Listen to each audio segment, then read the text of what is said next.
بيرك فلنا أبونا ذا السماء سكن سامن كم فقعدك أوسان وجهنا لقمنا أنت كذا إذا ما عندك يسمون الله علينا نور عنك لك وجاك في زمان قصير وسوات العالم والعالم أن لم تسولين ملاكم جاتي مريم سلام لك نبالنا جورين جلساش وإجابة الصلاة والسلام لك برد كانت من استبرك وركز سجد بس فزل ومارح واللي تزقى إجابة لك سألوا وسلم ورد من كان وقرر لك ኢየሱስ ክርስቶስ ከመይስራይ ተናዛዊ ለሐሰነብሽ ስሬት ግብርና ማለት እሺ ይፍታው የስራይ አንጽህ ወይ ቅዱስ እግዚእነ ወአምላክነ ወመድኃኒነ ኢየሱስ ክርስቶስ ከአንዲቀ ካህናት ሰራይ ኃጢአት ወደ ምሳሌ አበሳ ስልጣነ ዘወሃቡ ሙላዊ ሐዋርያት አበው ካህናት አበው የዲያቆናት ጎርታ ማታ እርጎ ህፃናት ወንፍታነ ንጽሐነ ድለዋለ ለመንግስተ ሰማያት ዚዮ ማርነ ክርስቶስ ነው ተከተለ ጀመረና ክርስቶስ ጀመረና ክርስቶስ ጀመረና ክርስቶስ ጀመረና ክርስቶስ ጀመረና ክርስቶስ ጀመረና ክርስቶስ ጀመረና ክርስቶስ ጀመረና ክርስቶስ ጀመረና ክርስቶስ ጀመረና ክርስቶስ በዛ አለፈ ማርና ሐዘን ያቀበና ደሙ እንተ ግዘትነ ማርያም ንበል እንተ ግዘትነ ማርያም ማርና ክርስቶስ እንተ ግዘትነ ማርያም ማርና እንተ ግዘትነ ማርያም ማርና ክርስቶስ እንተ ግዘትነ ማርያም ማርና ክርስቶስ እንተ ግዘትነ ማርያም ማርና እንተ ግዘትነ ማርያም ማርና ክርስቶስ እንተ ግዘትነ ማርያም እንተ ግዘትነ ማርያም ማርና ክርስቶስ እንተ ግዘትነ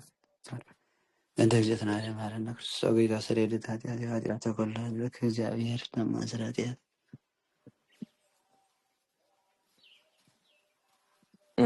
እሺ ጸሎትን አይቀበልና እግዚአብሔር ይፍቴ አሜን እግዚአብሔር ለማስራት እሺ ጽቡቅ በሐፈሻ ጎደና ቀኔ እንዲሁም ተጀመሩ ጊዜ ቅድሚ ግን እንታይና ክንገብር ያው እቲ ናይ ቅኒ ዓይነት አማጻጻ በሐፈሻፍት ንዘርፎ ዘለና ቅኒ ንወጣንያን ብዝምጥን መልክዕ እዩ ስለዚህ ስኹም ካና ፍትፍጽምና እንዳኸርኩም ስለትፈዱ ዘለኹም ስት ትክክለኛ ናይ ሊቃውንቲ ቅኒ አማጻጻ አቀማምጣ ከመይ ክኸውን ኣለዎ بحافة شاوش طوالا قلص يخون امبر بزي كابع الغا خال اسب خفلطة يخلني مالتي الصوت من قد نسون اشتاك تفلطوا لكم بزب الحسابينا بيلنا زلنا دحان لما انتي كمز مثلا بمودس جميرنا عند حرابو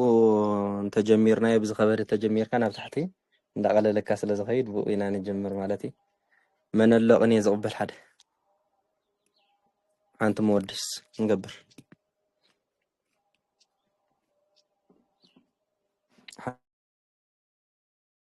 عليكم زي تباروركم مالتي لكازي وصدقكم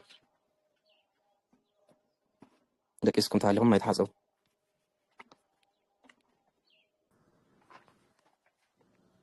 تلتفي لكم مستيرة تقبلت እሺ ራይን ታለኸ እሺ ሰማይታ ሰማይት ሰማይተ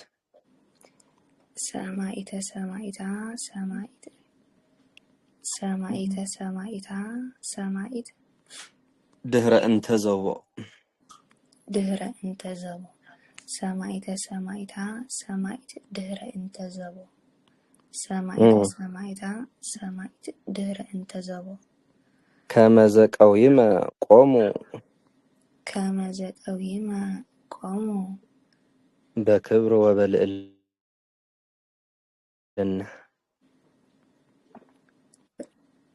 በክብር ወበልዕልና ከመዘቀዊመ ቆሙ በክብር ወበልዕልና ከመዘቀዊመ ቆሙ በክብር ወበልዕልና ሰማይተ ሰማይት ድህረ እንተዘቦ ከመዘቀዊመ ቆሙ በክብር ወበልዕልና አዳም ወሔዋን ወመልክዓ ምክየ ፓፒና አዳም ወሔዋን ወመልክዓ ምክየ ፓፒና ሰማይት ድህረ እንተዘቦ ከመዘቀዊመ ቆሙ በክብር ወበልዕልና አዳም ወሔዋን ወምልክአ ሚካኤል ፓፒና አማኑኤልሃ ዜና ሳሌም አማኑኤልሃ ዜና ሳሌም ዜና ሳሌም አማኑኤልሃ ዜና ዜና ሳሌም ሳሌም አማኑኤልሃ ዜና ሳሌም አማኑኤልሃ አማኑኤልሃ ዜና ሳሌም አማኑኤልሃ አማኑኤል ዜና አማኑኤል ዜና አማኑኤልሃ ዜና ሳሌም ዜና ሳሌም አማኑኤልሃ አማኑኤል ዜና አማኑኤልሃ ዜና ሳሌም አማኑኤልሃ ዜና ሳሌም አማኑኤልሃ ዜና ሳሌም አማኑኤልሃ ዜና ሳሌም ዜና ሳሌም አማኑኤልሃ አማኑኤል ዜና ዜና ሳሌም አማኑኤልሃ አማኑኤል ዜና። እሺ ዜና አማኑኤል ዜና አማኑኤል ሰማዕተ ሰማዕቱ አበው ሰማዕተ ሰማዕቱ አበው አበው ተግሳጽ ካብናትና ተማሃር ሓደ ብና ዝውድእ ማለት እዩ አበው ተግሳጽ አበው ተግሳጽ ትህትና ወትህትና ይበል አበው ተግሳጽ ወትህትና ዜና አማኑኤል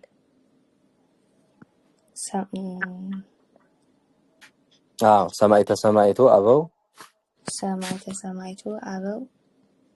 አበው ተግሳጽ ወትህትና አበው ተግሳጽ ወትህትና። እሺ ዜና አማኑኤል ዜና መደፍ አማኑኤል ተቀበልሽ። እሺ ዜና አማኑኤል ሰማዕተ ሰማዕቱ አበው ተግሳጽ ወትህትና ዜና አማኑኤል ሰማዕተ ሰማዕቱ አበው ተግሳጽ ወትህትና። እሺ ሰማዕተ ሰማዕታ ሰማዕት ድህረ እንተ ዘቦ ከመዘቀዊመ ቆሙ በክብር ወበልዕልና አዳም ወሔዋን ወምልክአ ሚካኤል ፓፒና አማኑኤልሃ ዜና ሳሌም አማኑኤልሃ አማኑኤል ዜና አማኑኤልሃ ዜና ድኔርሻ ማን ነው እስከ ቤት አማኑኤልሃ ዜና ሳሌም አማኑኤልሃ አማኑኤል ዜና አማኑኤል ወደዛ ዜና አማኑኤል ሰማዕተ ሰማዕቱ አበው ተግሳጽ ወትህትና አበው ተግሳጽ ወትህትና ሰማዕተ ሰማዕታ ሰማዕት ድህረ እንተ ዘቦ ከመዘቀዊመ ቆሙ በክብር ወበልዕልና አዳም ወሔዋን ወምልክአ ሚካኤል ፓፒና አማኑኤልሃ ዜና ሳሌም አማኑኤልሃ አማኑኤል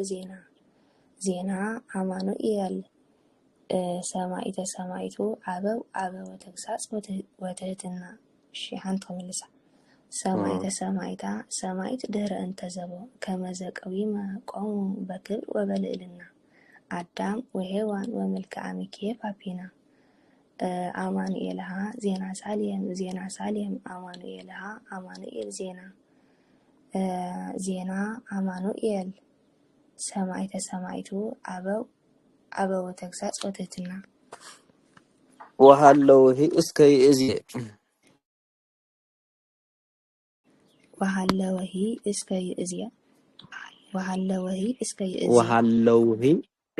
እስከ ይእዜ ለኢየሩሳሌም ላኢካና ወሃለውሂ እስከ ይእዜ ለኢየሩሳሌም ላኢካና ናይ ቅኔ ተማሃሮ እየ ኣብ ምንታይ ኣለዉ ክሳብ ሕጂ እሺ ወሃለውሂ እስከ ይእዜ ለኢየሩሳሌም ላኢካና ወሃለውሂ እስከ ይእዜ ለኢየሩሳሌም ላኢካና ወሃለውሂ እስከ ይእዜ ለኢየሩሳሌም ላኢካና ጉባኤ ቃና ሐዋርያት በተማሃሮ ቅኔ መጽኦም ዘለዉ ወሃለውሂ ወሃለውሂ እስከ ይእዝየ ለኢየሩሳሌም ላይካና ላዕለ ጾም ጉባኤ ቃና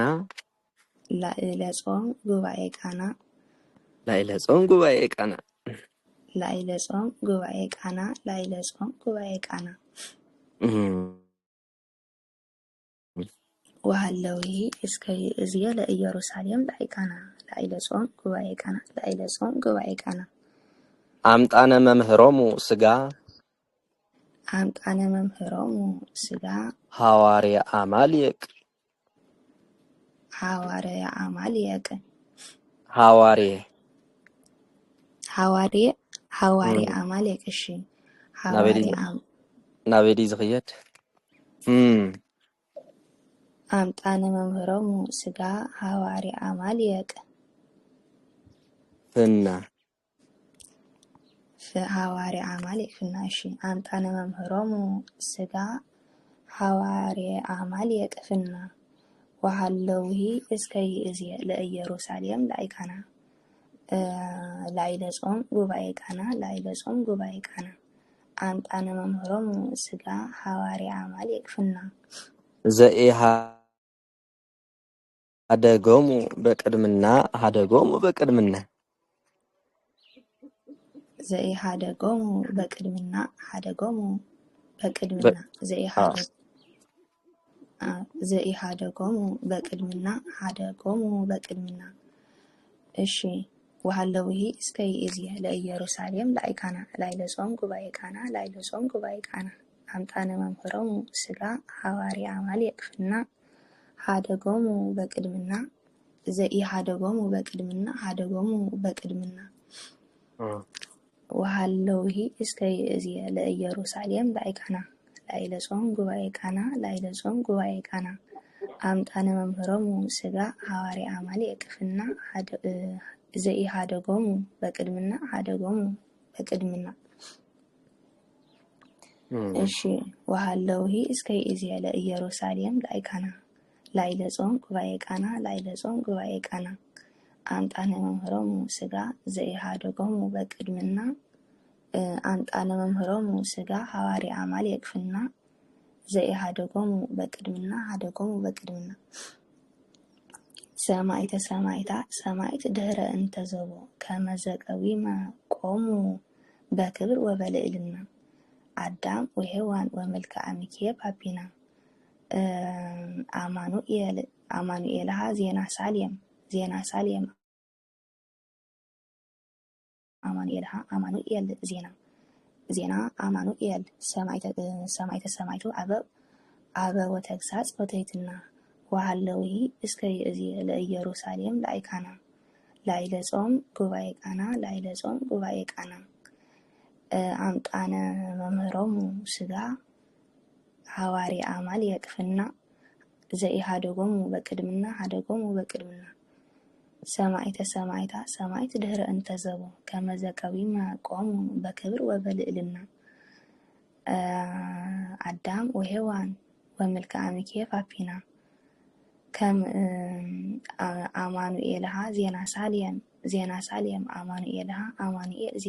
ዜና አማኑኤል ሰማዕተ ሰማዕቱ አበወ ተግሳጽ ወትሕትና ወሃለውሂ እስከ ይእዝየ ለኢየሩሳሌም ላይካና ላዕለ ጾም ጉባኤ ቃና ላዕለ ጾም ጉባኤ ቃና አምጣነ መምህሮሙ ስጋ ሐዋርያ አማልየቅ ፍና ዘኢሃደጎሙ በቅድምና ሀደጎሙ በቅድምና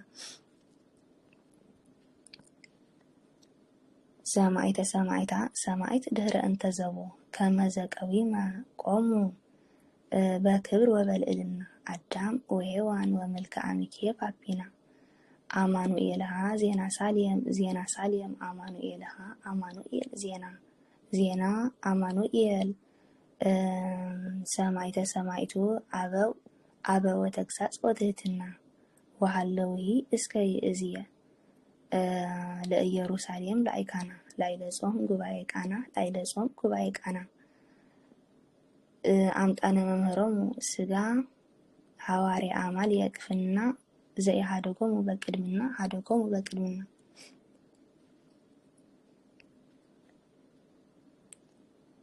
እሺ ሰማይተ ሰማይታት ሰማይት ድህረ እንተዘበው ከመዘቀዊመ ቆሙ በክብር ወበልዕልና አዳም ወሔዋን ወምልክአ ሚካኤል አቢና ዜና አማኑኤልሃ ዜና ሳሌም ዜና ሳሌም አማኑኤልሃ አማኑኤል ዜና አማኑኤል ሰማይተ ሰማይቱ አበው ተግሳጽ ወትሕትና ወሃለውሂ እስከ ይእዜ ለኢየሩሳሌም ላይካና ላይለ ጾም ጉባኤ ቃና አምጣነ መምህሮሙ ስጋ ሐዋርያ አማልየቅ ፍና ዘኢሃደጎሙ በቅድምና ሀደጎሙ በቅድምና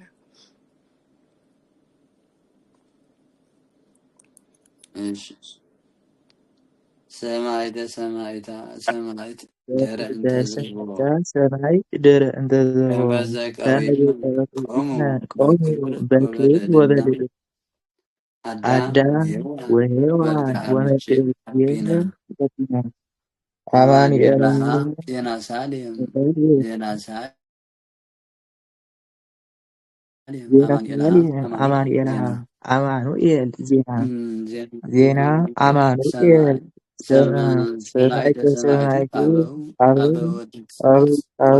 ተግሳጽ ወትሕትና ወሃለውሂ እስከ ይእዜ ለኢየሩሳሌም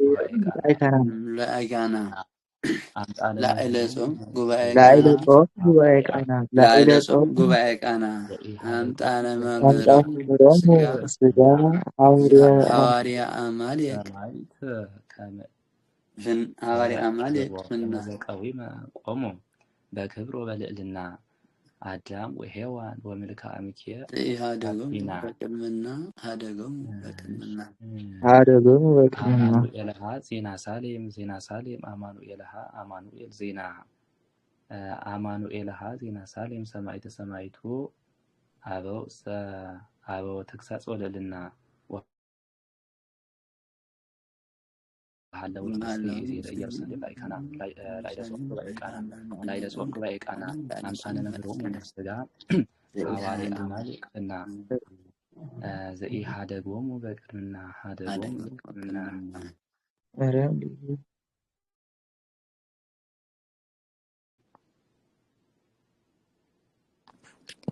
ሰማይተ ሰማይታ ሰማይት ድህረ እንተዘቦ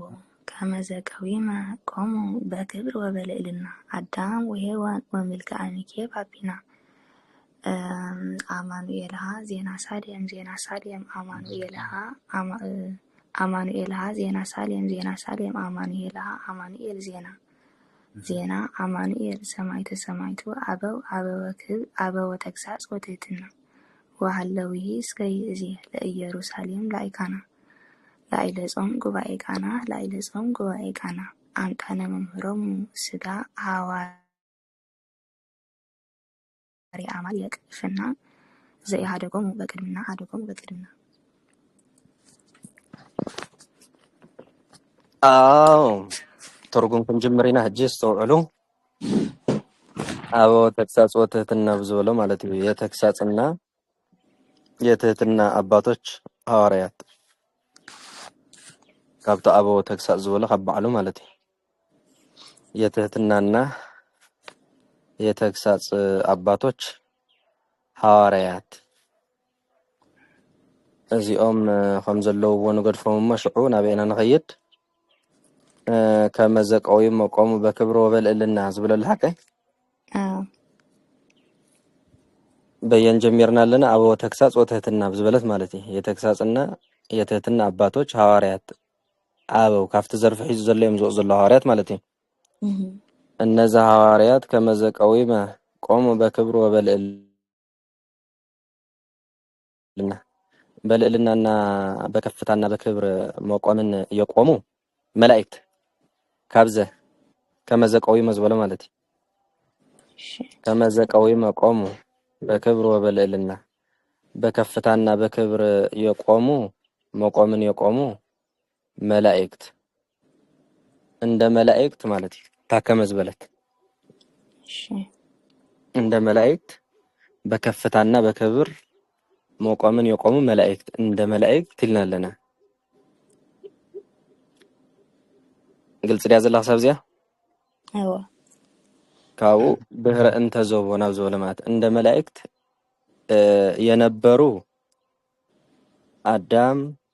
ሔዋን አዳምና ሔዋን ሙሴም ማለት እዩ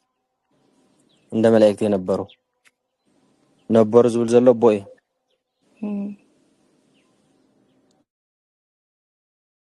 መጀመሪያ እንታይ ነይሩ ሰማይታ ሰማይት ድህረ እንተ ዘቦ ድህረ እንተ ዘቦ ዝበለ ማለት እዩ እንደዛ እንደ መላእክት የነበሩ አዳም ሔዋን አዳምና ሔዋን መልክዓምም ማለት ነው የነዛ ጎልማሳ ፓፒና ዝበለው የነዛ ጎልማሳ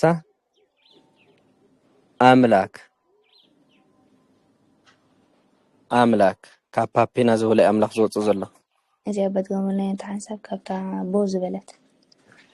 እንደ መላእክት የነበሩ አዳምና ሔዋን ሙሴም መልክዓም ዝበለ ማለት ነው እንደ መላእክት የነበሩ አዳምና ሔዋን ሙሴም የነዛ ደግሞ ጎልማሳ አምላክ ፓፒና ካብ ዝበለው እሺ የነዛ ጎልማሳ አምላክ ከአምላክ ጎልማሳ በኋላ ድህረ ዝበለ በኋላ ይብለለ ማለት ነው እሺ የነዛ ጎልማሳ አምላክ ደይልና ሐቀይ ከአምላክ በኋላ ኢልናለና ግልጽ አይደል እሺ ከአምላክ በኋላ ኢልናለና አፍት ሳልሳይ ቤት እንታይ ነይሩ አማኑኤልሃ ዜና ሳሌም አማኑኤል ዜና የነዛ ጎልማሳ አምላክ ከአምላክ በኋላ የሳሌም ወሬ አማኑኤልን የሳሌም ወሬ አማኑኤልን የሰሙ እስራኤል ሰማይት ዝበለ ማለት አፍ ተተቀበሉ ዘሎ ሰማይት እሺ ከነዛ በኋላ የሳሌም ወሬ አማኑኤልን የሰሙ እስራኤል የሰሙት እስራኤል ማለት እስራኤል ዝበለ ካቤና ነው ዘለና ሀፍት ተቀበሉ ዘሎ ማለት ነው እስራኤል የሰሙት ደግሞ እስራኤል የሰሙት ቀጥታ ናፍተ አማኑኤል ዜና ዝበለ ማለት ነው እስራኤል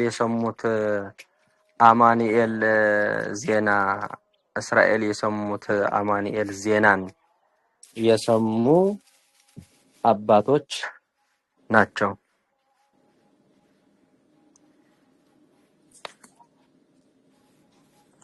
ተረዳያትኩም ዲያታ ናቸው ንብላ ዘለና ሐጅና በእና ከይና ዘለና ሰማይተ አበው ነው ዘለደ ሰማይቱ አበው ነው ዘሎ ማለት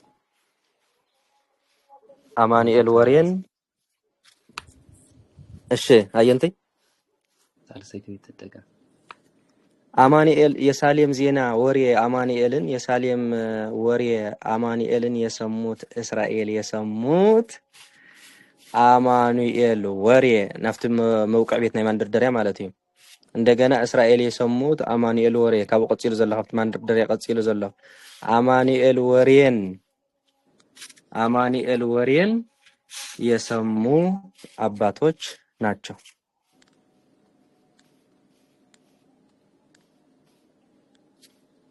ይደገም ወይን ታንተዚ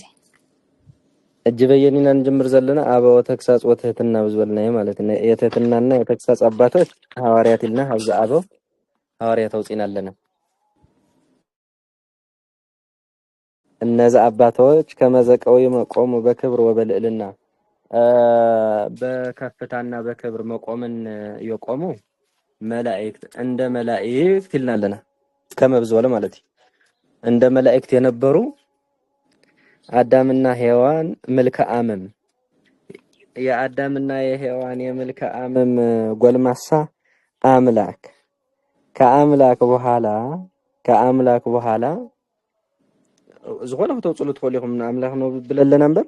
ወይም የአዳምና የሔዋን የመልክዓምም ጎልማሳ ኢያሱ ዋላ ክንብል ንኽእል ኢና ኣብዚ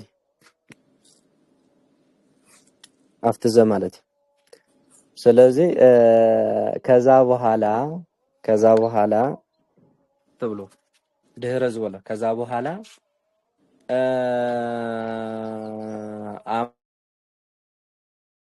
አማኑኤል የሳሌም ወሬ አማኑኤልን የሰሙ እስራኤል ኣብቲ ተቀባሊ ሰማይት ዝበለው እስራኤል እንደገና እስራኤል የሰሙት ደግሞ እስራኤል የሰሙት ዝብዘለ ሕጅብ ይመስለኩም ሰማይቶ አበው ዝብሉ ምሸሎ ናዊና ተመሊስና ዘለና ሰማይቶ ካብ ዝበለ እስራኤል ዝወፁ ዘለዎ ማለት እዩ እስራኤል የሰሙት አማኑኤል ዜና ኢልና አማኑኤል ወሬ ኢልና ኣለና እዚ ሸው ተመሊስና ካናበይ ንመጽለና እስራኤል የሰሙት አማኑኤል ወሬ ምሽልና ኣለና እንደገና እስራኤል የሰሙት አማኑኤል ወሬን ናበይ ንመለሰልና ሕጂ ናፍቲ ማንደርደርያ ማለት እዩ ካበይ ጀሚርና ሰማይታ ናብ ዝበለ ማለት ናፍቲ ሰማይታ እስራኤል የሰሙት አማኑኤል ወሬን የሰሙ ዝብል ዘሎ ሕጂ መጀመሪያ ሰማይቱ ዘሎ ማለት የሰሙ አባቶች ናቸው ናይ ትሕትና ናይ ተግሳጽን አቦታት ሐዋርያት ኢልና ኣብዚ ገዲፍና ይመለና ከመዘቀው ይመቆሙ ደው ዝበሉ ብክብርን ብልዕልናን ደው ዝበሉ መላእክቲ ከም መላእክቲ ዝነበሩ ድማ አዳምን ሔዋንን ሙሴን ናይ ሙሴን ናይ አዳምን ሔዋንን መንእሰይ ድማ አምላክ ደስ ዝበለኩም ከተውጽኡ ትኽእሉ ኢኹም ካብ አምላክ ንድሓር ወይ ከዓ ድሕረ አምላክ ናይ ኢየሩሳሌም ወሬ ወይ ናይ ኢየሩሳሌም ዕላል ዝሰምዑ ማነው ናይ ኢየሩሳሌም ዕላል አምላክ ማለት እዩ ናይ ኢየሩሳሌም ዕላል አምላክ ዝሰምዑ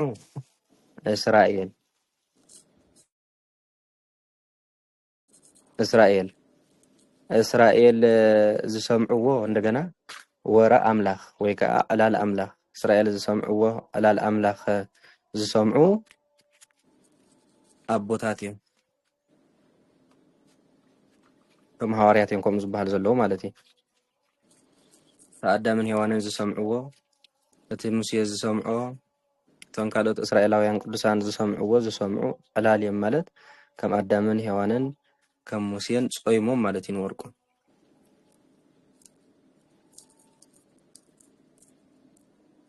ግልጽ ድያ ሃብዋሞ ሞያ ምስተዓድልኻ ዝያዳ ክርደኩም እሺ አቀድምና ከነባና ሞያ ይበዛሕኩም ወይስ ክንቅጽል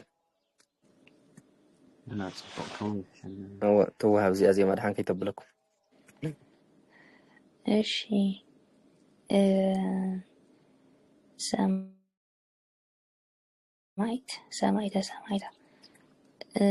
ሰማይት የአበው ቅጽል ተወከል ሰማይት የአበው ቅጽል ሰማይታ የሰማይት ዘርፍ ሰማይት የአበው ቅጽል አይደለም የሰማይት ሳይር ጉድጓድ ዘርፍ እሺ የሰማይት ሳይር ጉድጓድ ዘርፍ ሰማይት ዘሰማይት ከምበልኩ እሺ ድህረ አገባብ ፍቹ ኋላ ሙያው አስፈች እንተ የአማኑኤል ዜና ዘርፍ ደፊ እሺ እንተ ዘርፍ ደፊ እናቱ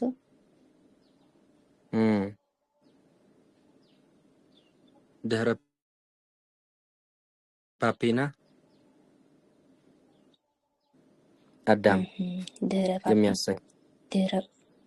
ድህረ ፓፒና አዳም የሚያሰኝ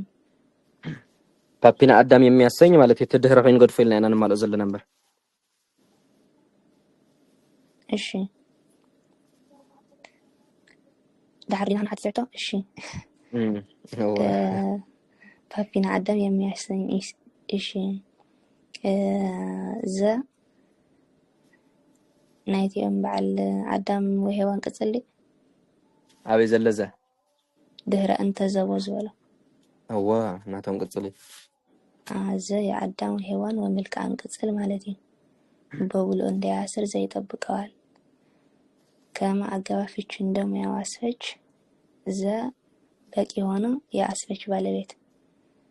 قويم يقوم تساري قوم بلون دي عسر باقي طبقوال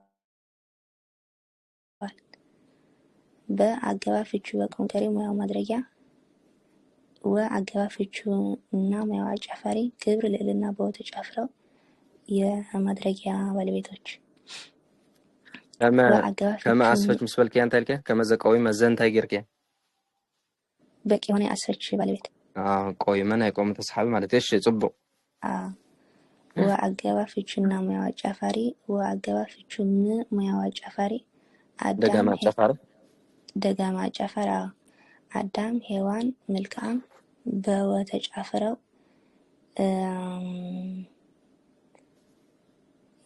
የታይናይና ትርጉም ነው የሚያርናናው የፓፒና ዘርፎች የአዳምና የሔዋን የመልካምም ጎልማሳ አምላክ እኮ ነው ያለን ያለው እሺ ተጫፈረው የፓፒና ዘርፎች ማለት ይሆን አማኑኤል ዜና ምሳሌ ዜና አማኑኤል ወርቅ ተመስሎ የሰማይት ተሳቢዲ የናይ ሰማይ ናይቲ ተቀባል መደዘል ኦኬ እሺ ሳሌም የዜና ዘርፍ ዜና ሳሌም አማኑኤል አማርኛ ጭራሽ አማኑኤል ዜና ምሳሌ አማኑኤል ስም ዜና ወርቅ ተመስሎ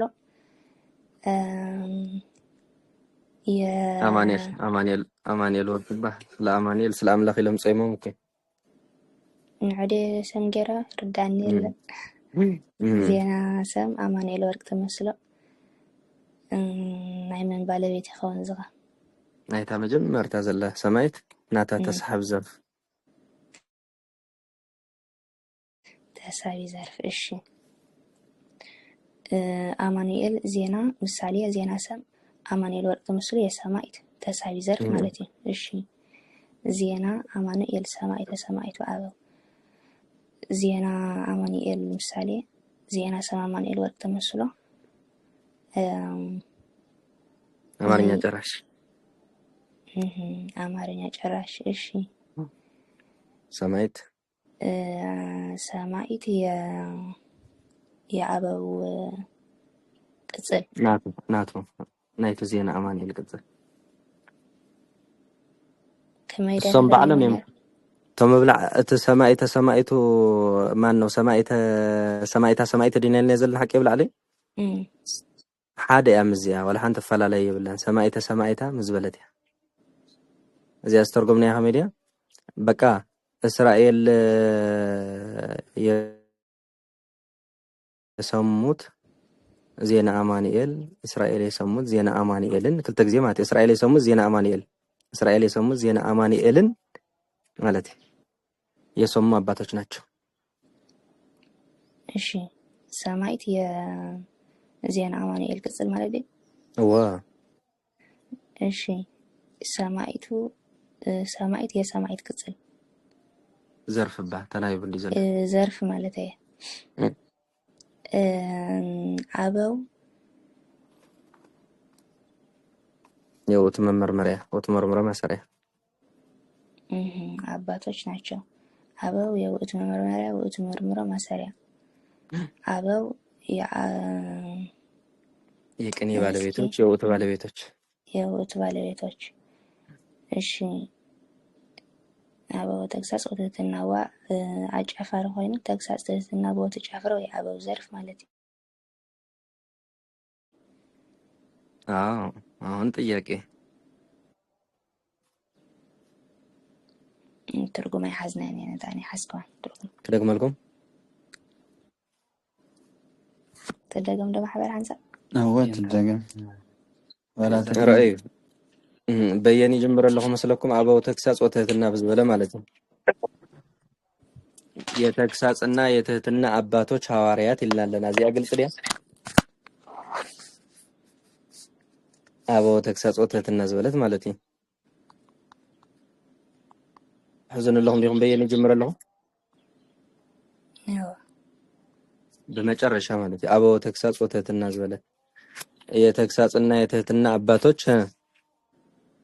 ሐዋርያት ይላልና ሐቀ ሐዋርያት ካውና በእነን ኸይ ዘለና ከመዘቀዊማ ያው ተረዳት ከስለ ዝኾነ ተፈታታ ታገዛ በለለይ ሰኸ ናበይን ኸይ ደለና እሺ ከመዘቀዊ መቆሙ በክብር ወበልዕልና በክብርና በከፍታ መቆምን የቆሙ መላእክት ካብዘ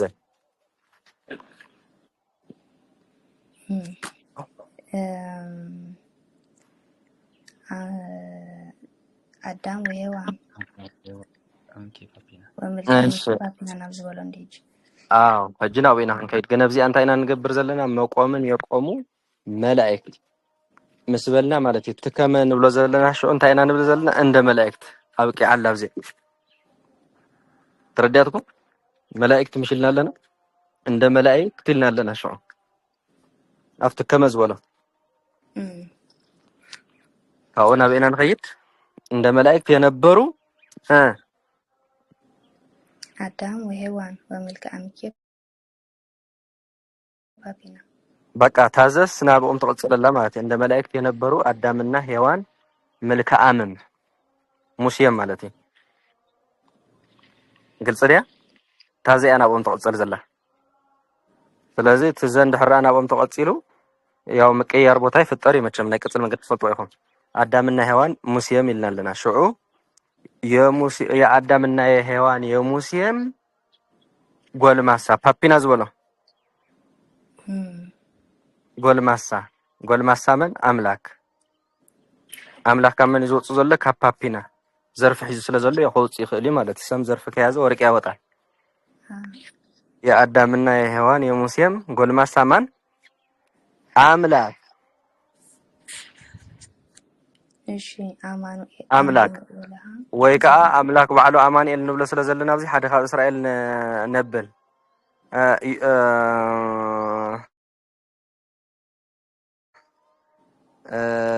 የዚህ ተሰውሮ ዝበለ መንዲ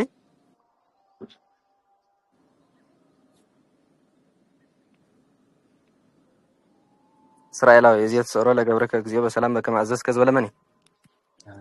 ዳዊት ይሆን ባሪ ካብ ሰላም ሰናብቶ ዝበለ ስምዖን አረጋ ካው ስምዖን ወጽዳህ ካበይ ነው ጸለና ስምዖን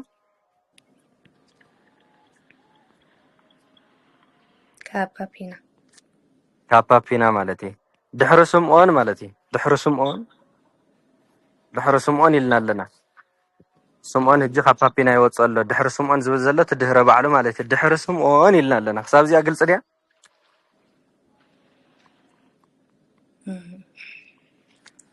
ከስምዖን በኋላ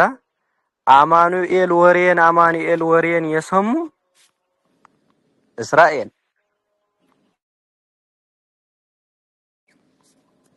ترديهون أمانيل علال زسمع من إسرائيل كم من يوصل له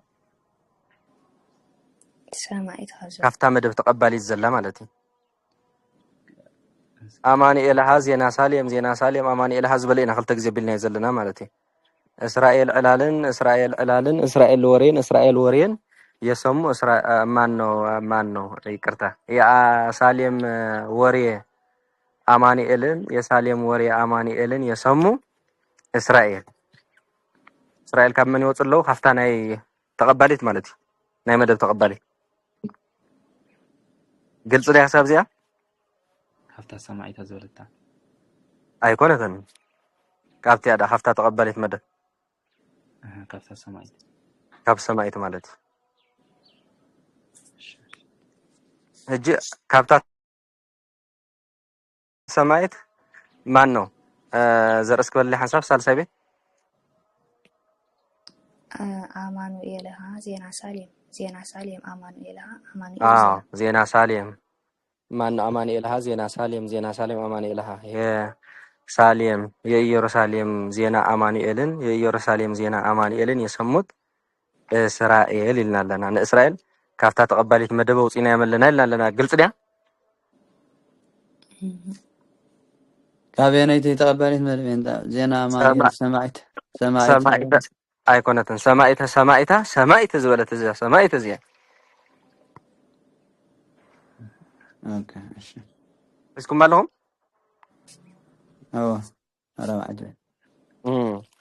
ካቡ ናበይን ኸይደለና መስለኩም እስራኤል የሰሙት አማኑኤል ወሬ እስራኤል የሰሙት አማኑኤል ወሬን ንብለለና ሀጅ መጀመሪያ እስራኤል የሰሙት ዝባሃሉ ዘሎ እስራኤል ተባይለም ዘሎ ሰማይት ይልናለና ሐቀኝ ዘሰምዑ እስራኤል አማኑኤል ዜና ዘሰምዑ እስራኤል አማኑኤል ዜና ከመባል እንዴ ሀጅ እስራኤል የሰሙት አማኑኤል ዜና ሀጅ ታና መጀመርታ ሰማይት ትብል ዘላ ካብ ሰማይት እስራኤል ሎ ይልናለና ሐቀኝ እታ ሰማይታ ትብል ዘለኻ የሰሙት ተባሂላ ናቤት ተቀጸለላ ናብታ ናይ ማን ደብደርያ ዘላ ማለት እዩ አማኑኤል ዜና ትብል ዘላ ተረዳያትኩም ግልጽ ነው هو እንደገና ሽዑ ዜና አማኑኤል ሰማይተ እንታይ ድዝብ ዘላ ሰማይቱ አበው ተክሳጽ ወተይትና በቃ ሰማይቱ ዝበለ እዚ ካ ህጂ ተአበው ይጸንሕሞ ሰማይቱ ካብ ዝበለ እስራኤል የሰሙት ይልናል ናፍቲ ሐቀ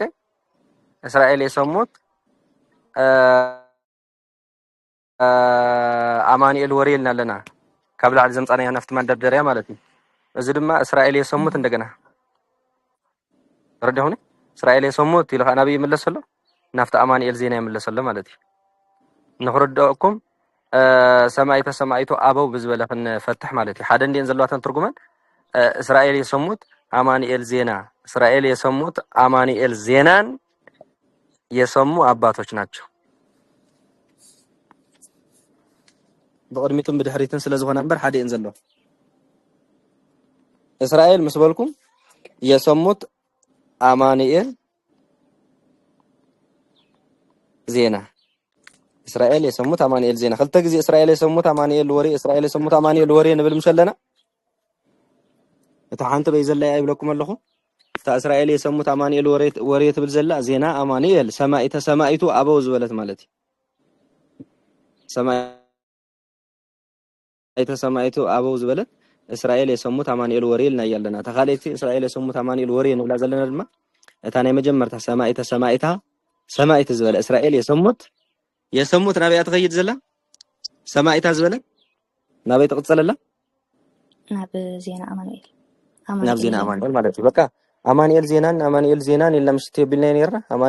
አማኑኤል ዜናን የሰሙ እስራኤል የሰሙት አማኑኤል ዜና እስራኤል የሰሙት አማኑኤል ዜናን የሰሙ አባቶች ናቸው ቆይ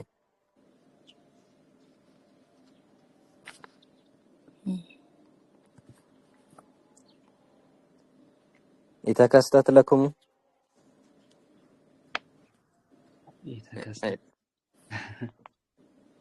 እሺ አየንቲ አትበርቱዕ ዘላ ቀላል ያኮ ያስተብልኩም መንበር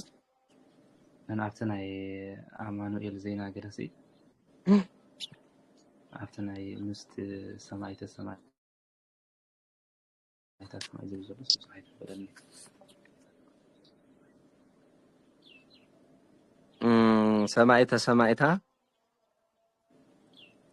ሰማይት ዝበለ ዛኔ መጀመር ታዲያ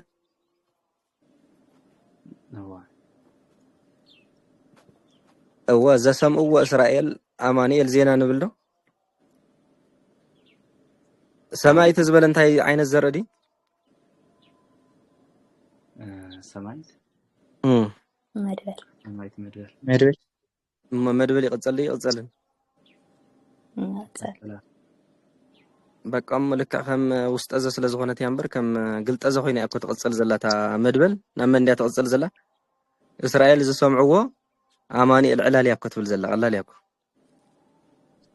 እስራኤል ዝብል ዘሎ የናይና እስራኤል ዝበልናዮም ካበይ መውፅኦም ዘለዉ ካብ ተቐባሊ ዝሰምዕዎ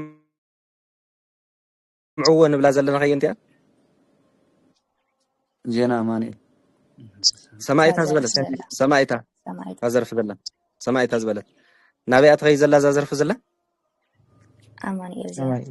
ነፍቲ ማንደርደርያ ዘሎ ማለት እዩ ስለዚ ንሳ ናፍቲ ማንደርደርያ ዘሎ ኣማኒኤል ዜና እንድሕር ዳ ኸይዳ ኣማኒኤል ዜና ናበይ ዝኸይድ ንላዕሊ ይመፅእ ናፍቲ ንሳ ዝነበረቶ ሓቀይ ናብቲ ንሳ ዝነበረቶ እንድሕር ዳ መፅኡ ሽዑ እቲ መጀመርታ ዘሎ ሰማይት ናብ መን ይዝቕፅል ዘሎ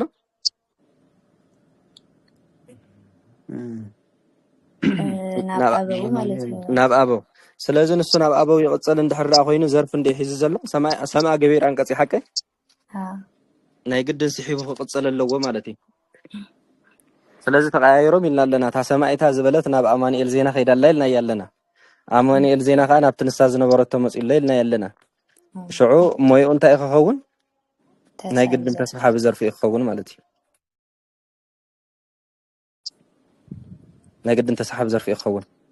ኣማኒኤል ዜና ሽዑ እታ ዜና ኣማኒኤል ታ ቅድሚያ ድሕር ማንደርደርያ ዘላ ከተብለኩም ትኽእል ንሳ ስቑኢልና ከም ቀላል ኢና ተጠቂምናላ ዘለና ተረዲኹም ኣምሓርኛ ጭራሽ እያ አማኑኤል ዜና እስራኤል የሰሙት አማኑኤል ዜና እስራኤል የሰሙት አማኑኤል ዜናን የሰሙ ይናል ያዘለና ማለት መዳመቂት ያነሳ ማለት እዩ ስለዚህ ታ ዜና አማኑኤል ግን ቅጽል የሐዘተና ለቀጽላ ዘላ መደብ ሐቀይ ቅጽል ተዘይዛ ህጅ ሞይ አንተ ያትፈውን አማርኛ ጭራሽ ያትፈው አማርኛ ጭራሽ ትሆነላ ንሳ ማለት እዩ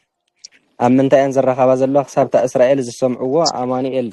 ዕላል ዝብል ትርጉም የንዘራኸባ ዘሎ እምበር ካብኡንኒው ንሽተ ተፈላለየን ኣለዋ ማለት እዩ ተስሓብ ዘርፍ ኮይናላ እቲ አኻ ኦሬዲ አምሓርኛ ጭራሽ ኮይናላ ማለት እዩ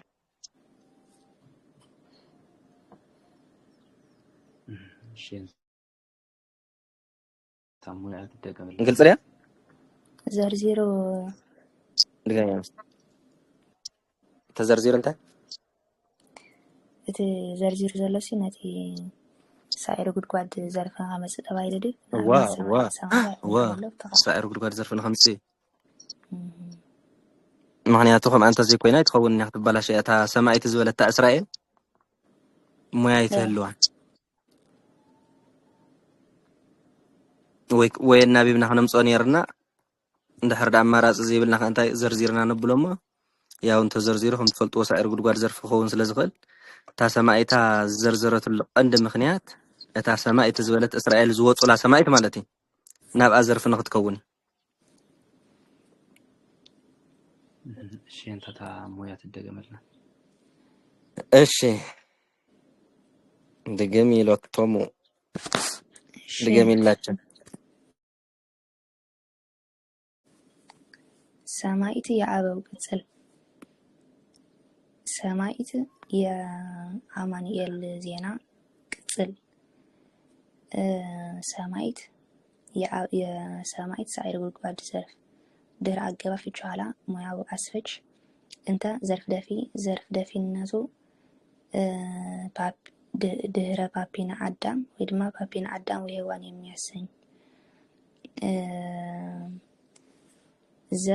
የአዳም ሔዋን መልካም ቅጽል ቦብሎ እንዳያስር ዘይጠብቀዋል ከማ አገባፍች እንደ ሙያው አስፈች ዘ በቂ ሆኖ የአስፈች ባለቤት ቀዊም የቆሙ ተሳቢ ቆሙ ብሎ እንዳያስር በቂ ይጠብቀዋል በአገባፍቹ በቁም ቀሪ ሙያው ማድረጊያ ወአገባፍቹና ሙያው ጫፋሪ ልዕልና በተጫፍረው የማድረጊያ ባለቤቶች ወአገባብ ፍቹና ሙያው ጫፋሪ ወአገባብ ፍቹና ሙያው ደጋማ ጫፋሪ አዳም ሔዋን መልካም በተጫፍረው የሰማይት ዘርፎች ያቆና ሰማይት አዳም እስኪ ናይ ከመን ያራቶ ግማዚያንታ እንደነዛ እንደ መላእክት የነበሩ አዳምና ሔዋን መልካም ምሽልናለና የመልክዓ ምና የአዳሚ ሔዋን ደግሞ ጎልማሳ የፓፒና ዘርፍ ናቸው። ዘርፋቸው የፓፒና ዘርፎች ፓፒና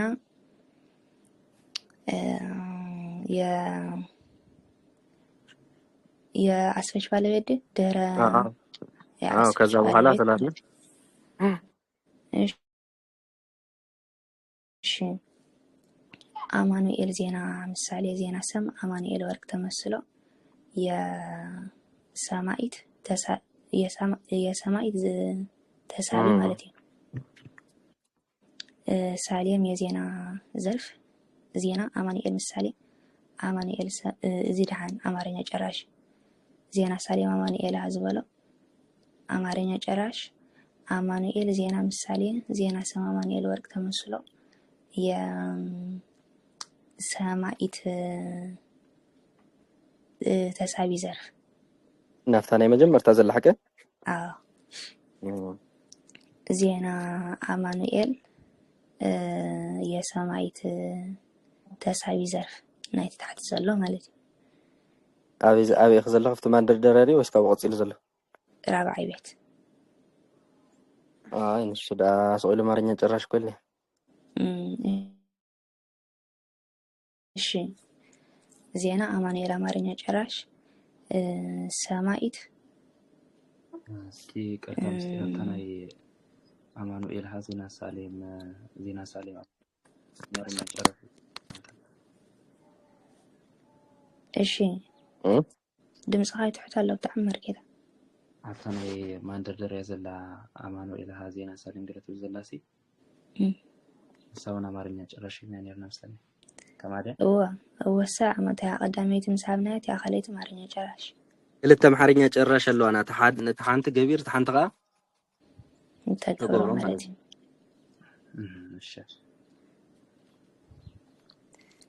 እሺ እስራኤል እንታይ ናይልና ነርና እስራኤል የሰሙት አማኑኤል ዜና የሰሙት አባቶች ዜናን እሺ ሰማይት የአበው ቅጽል ይሆን ናበስታይ በእስራኤል የሰሙት አማኑኤል ዜና እኮ አማኑኤል ወሬ ኣብዚ ሕጂ እስራኤል ካብ መን እዮም ዝወፁ ዘለዉ ካብቲ ሰማይቱ ዝበለ እዮም ዝወፁ ዘለዉ ካብ ሰማይቱ ዝበለ ማለት እዩ። ሰማይት የዜና አማኑኤል ቅጽል ማለት እዩ። ሰማይቱ ደግሞ የሰማይት ዘርፎች ሰማይቱ የሰማይት ዘርፎች አበው ዘመድ ዘርፍ ይባሃል። ዘመድ ዘርፍ ያው ሞያ ክዋሃብ ከለኳ ሰው ኢሉ ዘርፍ ይዝባሃል ግን በዓሎም ንባዕሎም እዮም ዝገልጹ ዘለዉ እዩ። እሺ አበው የውእቱ መመርመሪያ ውእቱ መርምሮ ማሰሪያ አበው በኦሚና ጀመርና ነርና አበው ተግሳጽ የዝህትና ከይድና ናብኡ ተመሊስና ከምዛ ኣየርና ከይዳ ናብቲ ዝነበረት ተትምለስ ናባይና ተመሊስና ዘለና ደርሶ መልስ ማለት እዩ። እንደ መላእክት የነበሩ እንታይ ነራው ዴዚ የተግሳጽና የትህትና አባቶች ሐዋርያት ሐዋርያት ምናምን ኢልና ካብ ላዕሊ ምሽ መፂና ናቸው ኢልና ሽዑ ማለት እዩ። እሺ አበው የአበው ቅጽል ባለቤቶች ባል ቤት ዜጋና ሰብነ ዋይ አበው የውእቱ ባለቤቶች ወአጋፍችና ማያጫ ፋሪ ተግሳጽ ትህትና ቦት ጫፍረው የአበው ዘርፎች ኣኽለያ ትቅጽልዎ ከለኹም ከዓ ክትርድኡኩም እያ ምቕጻል ጥራይ ዘይኮነ ኩልኩም ኣብ ዝቕጽል ነገራ ከምዚኣ ሓንቲ መወድስ ተምፅኡ ማለት እዩ። ሓንቲ መወድስ 4 መወድስ ተምፅኡ ኣለኩም። እዚ መንገዲ እዚ ክሳብ ስላማመድዎ ኣነ ዝነግረኩም እንዳማሳሰልኩም ከም አንተ ጌርኩም ጥራይ ክትሰርጸልኩም ትኽእል ትነግሩላ ማለት እዩ። ብመወድስ ክንጅምር ኢና እዚ መንገዲ እዚ ክትላመድዎ ውሕድ ግዜ ክወስደልኩም ፀገም የብሉን። ናይ መወድስ መንገዲ ምስ ተረዳእኩም ናብ ዘይ እዚ ክንመጽእ ኢና ካብኡ ታሕቲ ኢና ክንከይድ ብዝኸበደ ስለኒ ጅምር ዘለና ካብኡ እንዳቀለለኩም ክኸይድ ሕልፍ ኢልና ካብ ናይ ዘረፋ ግዜ ዝግበረሉ ከዓ ያው ገሊኡ እውን ንእሽተይ أبرتع أبينا إحنا مصينة ያው ትበብርቱን ባልሆን ቀጽልኩም ትንቶም ቀጽል ተቀጽልዎም ማለት እሺ ወሃለውሂ እስከ ይእዝየ ለኢየሩሳሌም ላይካና የኢየሩሳሌም ተማሪዎች አዚ ከቀልየ ሰምና ወርቂ የኢየሩሳሌም ተማሪዎች ሐዋርያትም እስከ አሁን በጉባኤ ቃና ጾም ላይ አሉ። በጉባኤ ቃና ጾም ላይ አሉ። አምጣነ መምህሮሙ ስጋ ሐዋርያ አማሌቅፍና ዘያህደጎም በቅድምና አስቀድሞ ያልተዋቸው የነበረ አስቀድሞ ያልተዋቸው መምህራቸው ማነው ወደ ጎዳና ሙስሊም የሄደ መምህራቸው ስጋ ትቷቸዋልና ያው እስካሁን ጉባኤ ቃና ጾም ላይ ያሉ እሺ በጾም ኢየሩሳሌም ተማሃሮ ሐዋርያት ጾምና ኢየሩሳሌም ተማሃሮ ሐዋርያት ክሳዕለሙ ማለት እዩ ክሳዕለሙ ክሳብ ሕጂ ገና ኣብ ጾም ጉባኤ ቃና አለው ገና ኣብ ጾም ጉባኤ ቃና አለው ተሆይነም ዳቅሳ ሕጂ ጾም አለው ኣብ ጾም ጉባኤ ቃና አለው ተተባለ ቱ አቀዲሙ ዘይገድፎም ዝነበረ መምህሮም ናይ ናብ አስላማይ ጎደና ወይም ናብ አስላማይ ጉዕዞ መንገዲ ዝኸደ መምህሮም ስጋ ገዲፍዎም እሞ ክሳብ ሕጂ ኣብ ጉባኤ ቃና አለው ወንብለለና ማለት እዩ ንሰሙ ንኣብነት ተምሃሮ ጉባኤ ቃና የብሉሞ መምህር ናብ ስድራዲ ወይ ናብ ገሌ ገይሽ 4-5 ወርሒ ዝኸውን ገይሽ ካብኡ ባዕለ ከለሳፍ ጉባኤ ቃና እዩ ዘሎ ስካ ዘለኹ መወድስ ዘለኹ ይበሃል እንታይ ዳ ኮይኑ ዳ 6-7 ወርሒ ዝኣክል ክሳብ ሕጂ ጉባኤ ቃና ዳ እንተኾንካ ይበሃል ታኾይኖም ይበሃል አይ እቶም መምህሮም እንዲኦም ገዲፎም ከይዶም አጋጣሚ መምህሮም ገዲፎም ስለዝኸዱ ክሳብ ሕጂ ኸም ዘለዉ ይበሃል ንሰሙ እንተ ዘይተማሂርካ መቸም ያው ስለ ትምህርቲ ስለ ዝጀመርካ ዘይኮነ ኣብቲ ተምሃሮ ዘለካ ትምህርቲ እንድሕር ዳ ቀፂልካ ጥራይካ ያው ንቅድሚት ክትቅፅል ከም ይበሃል ንሰሙ ሐዋርያት ኣቦታትና ክሳብ ሕጂ ኣብ ጾም ጉባኤ ቃና ኣለዉ ማለት ክሳብ ሕጂ ጾም ሐዋርያት ኣለዉ ኣቦታትና ክሳብ ሕጂ ኣብ ጾም ኣለዉ ማለት እዩ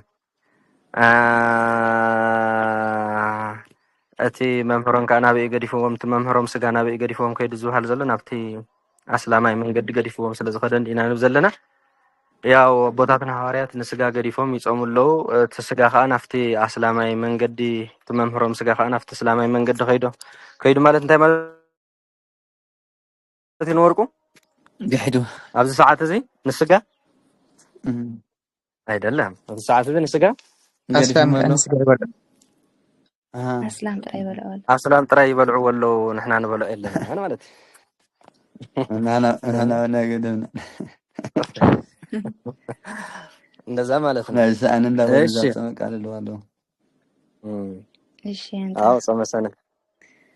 ወደ ጋሚ ሐለው በወይ የተደገመ ማሰሪያ ይሄ አሻሽሎ ቀሪ እስከ አገባ ፍቹ በቁም ቀሪ ሙያው አስፈች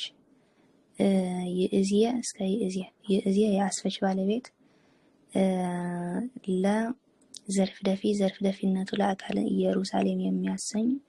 ኢየሩሳሌም የላይካን ዘርፍ ላይካን ያለው ባለቤቶች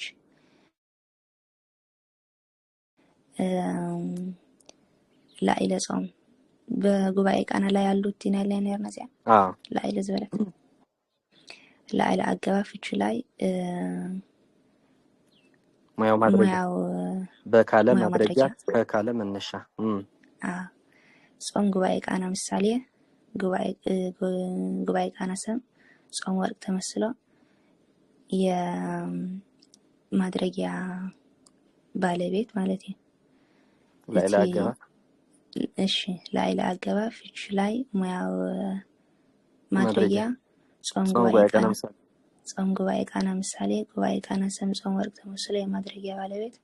አይደለም ተመስሎ አማርኛ ጨራሽ ነው እሺ ተመስሎ አማርኛ ጨራሽ አምጣና አገባብ ፍቹ ያለ እንተደለው ከምዚውን ይባል የማድረጊያ ባለቤት ሆኖ አማርኛ ጨራሽ እሺ አምጣና አገባብ ፍቹና ሙያው አስረጅ መምህር ስጋ ምሳሌ መምህር ሰም ስጋ ወርቅ ተመስሎ የሀደጎሙ ባለቤት ሐዋሪ የመምህር ስጋ ቅጽል አማሌቅ ፍና ምሳሌ ፍና ስም አማሌቅ ወርቅ ተመስሎ የሐዋሪ ዘርፍ ሙሻ ዘርፍ እዛ የመምህር ስጋ ቅጽል የሀደጎሙ ብሎ እንዲያስር ዘይጠብቀዋል። በአገባብ ፍቹ በቁም ቅድሚያ ማድረጊያ ቅድምና የማድረጊያ ባለቤት ሀደጎሙ ብሎ እንዲያስር አስረጁ ይጠብቀዋል። በአገባብ ፍቹ በቁም ቅድሚያ ማድረጊያ ቅድምና የማድረጊያ ባለቤት እንደዛ ነው። እቲ ላዕለ ጾም ጉባኤ ቃና ዝበለብኦ ከሎ ክንብሎ ንኽእል ኢና ኩሉ ላዕለ ጾም ጉባኤ ቃና አማርኛ ጨራሽ ክባል አይካልም። ስቁልካ ሞያ ከያብካ ዲ ይካል ያው ፍሉጥ ስለዝኾነ ፀገም ዘለዎ ይኮነ ምናልባት ነንበይኑ ሞያ ይውሃብ ከይበሃል ተዘይኮይኑ ላዕለ ጾም ጉባኤ ቃና እውን አማርኛ ጨራሽ ክባል ይኽእል እዩ። እታ ዝበለፀት ግን ላዕለ ሞያ ዓዲልና ናይ ስታይ በዓል ቤት ጌርና አማርኛ ጨራሽ ያጽብጥ። እሺ ሀደጎሙ በቅድም እናንተ ኮይና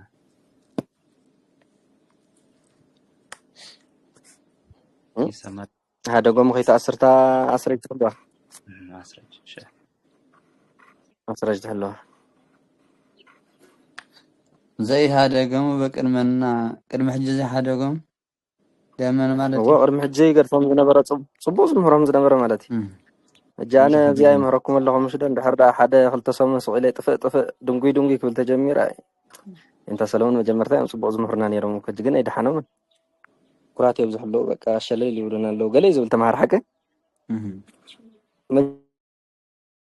መጀመርያ ብትግሃት ዝምህር ነይሩ ድሓር ግን ሸለል ክብሎም ጀሚሩ ማለት እዩ። ናፍቲ እንዳበለ ስጋ መኽፈልቲ ዝለመደ መምህር እኮ ከቢድ እኳ እዩ። ዝክር ዝለመደ መምህር ኣይምህርን ሐዋሪ አማሌቅ ዝበል ንመምህር ያው እንተተኻኢለ ኣብ ዓዲ ከመይ ዝግበር ንመምሃራን ናብ ገዝኦም ኢኻ ምግቢ ትወስደሎም ሓቂ እወ ዝክር ተተገይርፍቶ ዓዲሲ የኔ ተኣከለ ስለ ዘለዎ የኔ ተኣከለ ናብ ገዝኦም ንወሰደሎም ተባሂሉ ብክብሪ ካፍቲ ዘሎ ስዋ ይኹን እንጀራ ናፍቲ ገዝኦም ዝኸይድ ምክንያቱ ከም ካይናት ክዘውር እንድሕር ዳ ጀሚሩ እቲ ጉባኤ ገለ ስኸዱ ነይሮም እወ ግን ብጣዕሚ ጽቡቕ ኣይኮነን። ኣነ ከምኡ ይመክርን ምክንያቱ እሱ ክኸይድ ከለሱ ጉባኤ ክፈትሕ ናይ ግድን ሓደ ዓይነ ስውር እንድዮ መምህር ሓደ ክብረ ኣብደ ዝክር ሒዝናዮም ከይድና ሕጂ ንፋዕ ተማሃሮ ነይሮም የነታ ንኸይድባ ብልዎም እንተ ሓሳብ ደስቲና ይብሎም ሕጂ መኸዳብ ይምን ኣብ መወዳእታ ሓደ ተማሃራ ሒዞም ዝመፀ መሪሕዎም ግብንስከ ብስዋ ወላይ እንታይ ተቆበላ ኢሎም ዓይነ ስውር እዮም ካ ተቆይለና ኣሎ ኢሎም عليلهم من إذا حواري زبلنا حواري أعمالك زبلنا حواري كادي نبالي حواري مسيلاتنا حواري ناب تنابي بقى كوزلا برت سالس كتصلي حواري أعمالك إيش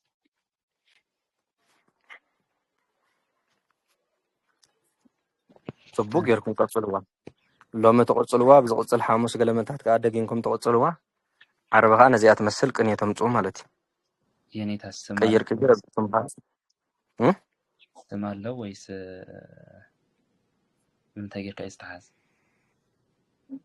أينا بس من قد تسمع له بس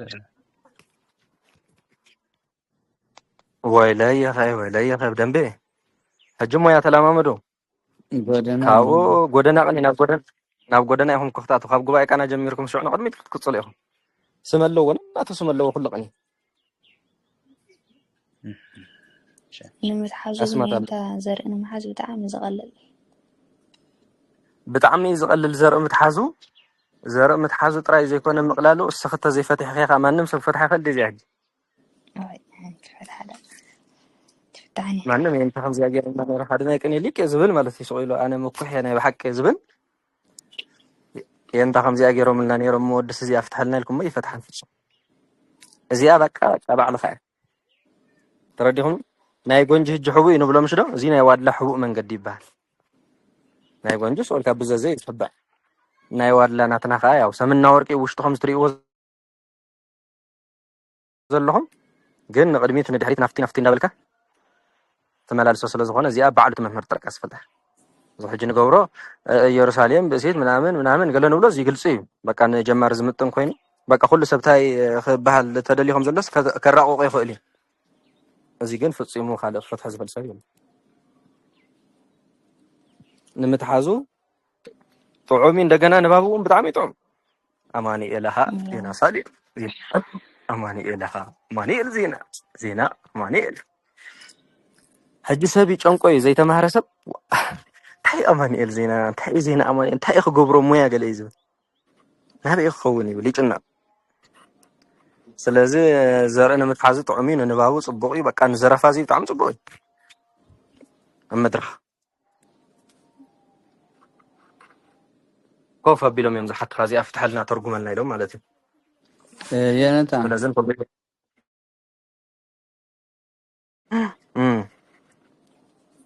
ስمعنا أجي سمع تقدم سمعت أبو قدس القرنامش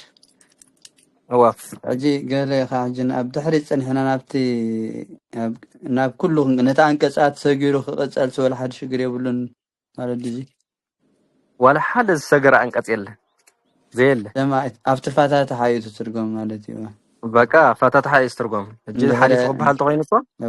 نتحدى حليف كان نتحدى قد كيل كل قاتل اللي فين بقى أبزي جي كان يتلا حليف ووز بحالنا قريل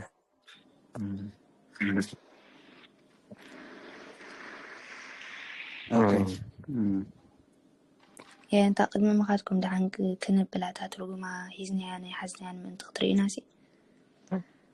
ترجم وزانا يتبقى إذا ذهبناكم كبيلكم ماريهم ولا أنت نايب حكي لأن كلهم أبياتكم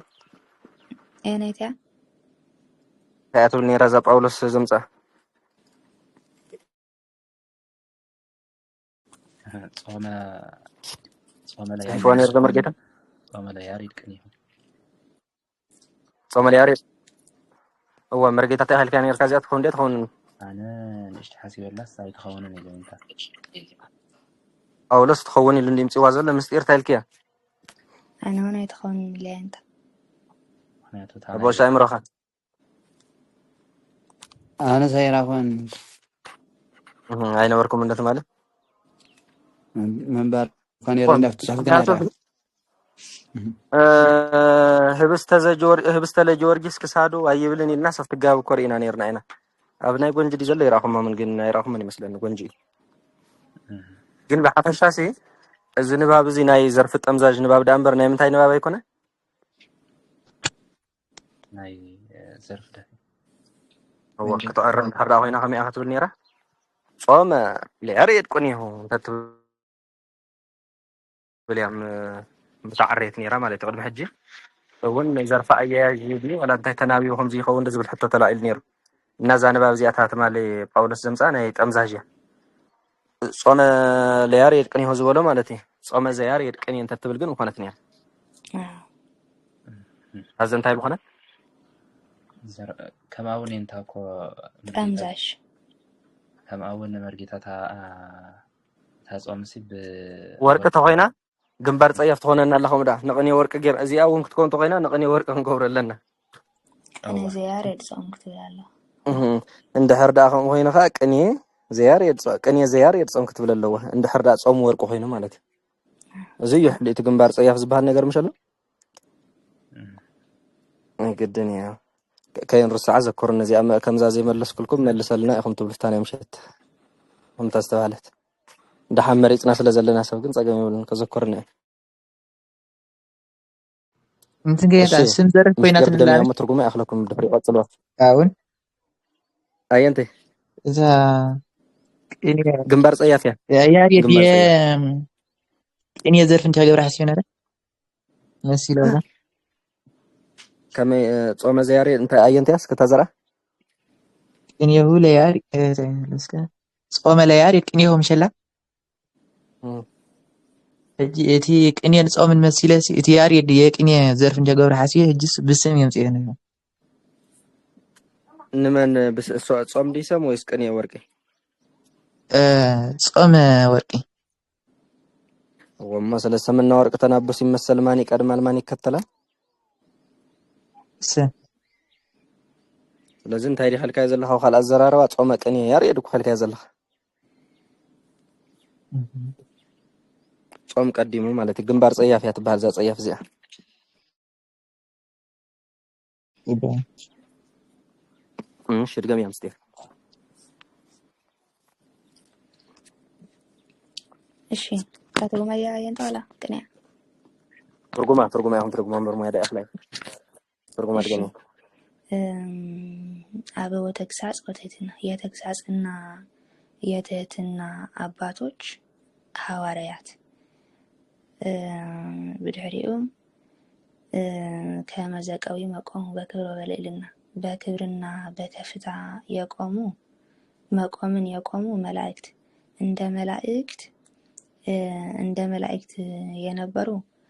አዳም ሔዋንም ሙሴም አዳምና ሔዋን ሙሴም እሺ አዳምና ሔዋን ሙሴም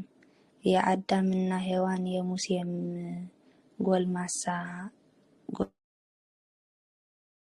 ጎልማሳ ስምዖን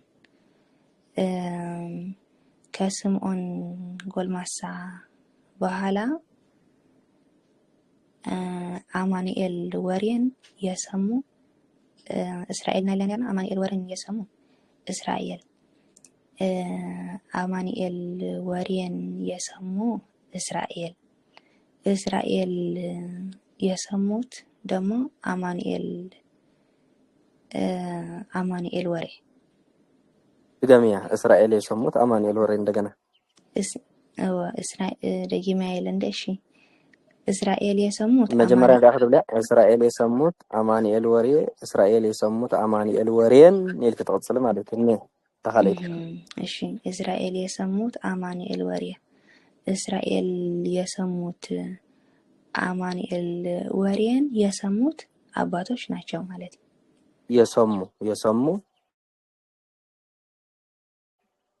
የሰሙ እሺ የሰሙ አባቶች ናቸው ንባዕሎም የሰሙት ተይሎ ካልኦት የምሰምዑ ዘሎ ማለት ነው ነተወዲ ዘሰምዑ ለውእቱ ብእሲ እሺ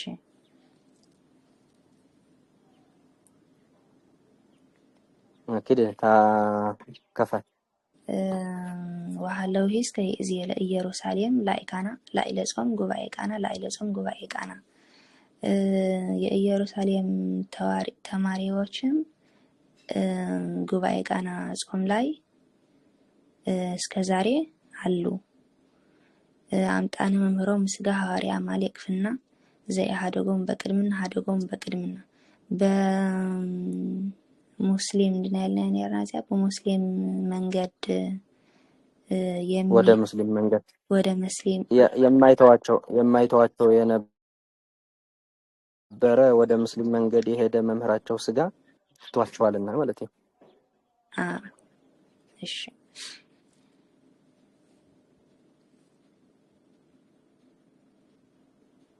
በቃ አخلና ተተዚያ ለኩም ጸሎት ነገርም ናፍቀት ጸሎት ሰላም ለችን እድገት ሰላም ለችን ዘሰግንለት ማርያም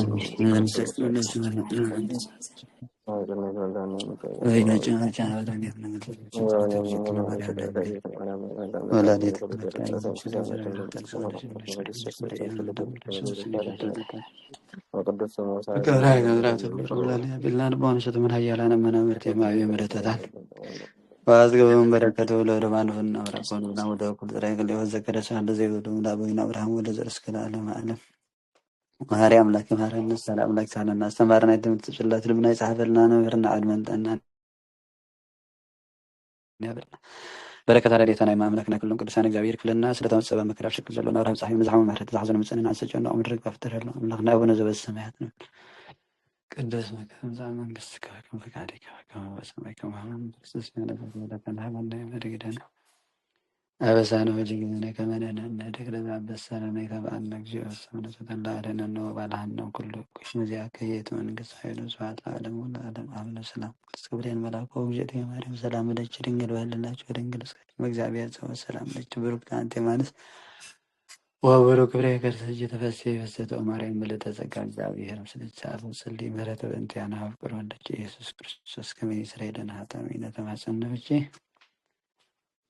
አንዴላ